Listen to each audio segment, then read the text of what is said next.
Guys,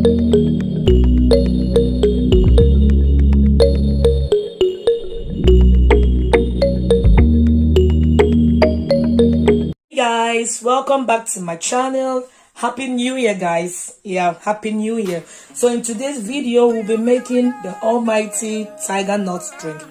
So this is my Tigernut. It's from Nigeria. It was brought dried.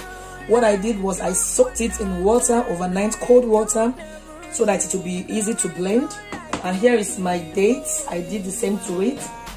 This is my coconut, also from Nigeria. We'll break it together. And this is my ginger. I heard when you add ginger to this drink, it gives it an amazing taste. So guys, I'll be using water. And let me say, guys, you need a very strong blender for this. If not, your blender will just kaput. Your blender will get spoiled. So you need a very good blender for this drink. So let me just dive in and start removing the seeds from this. My baby is crying. Remove the seeds from the dates and break this coconut, and we just blend together, guys.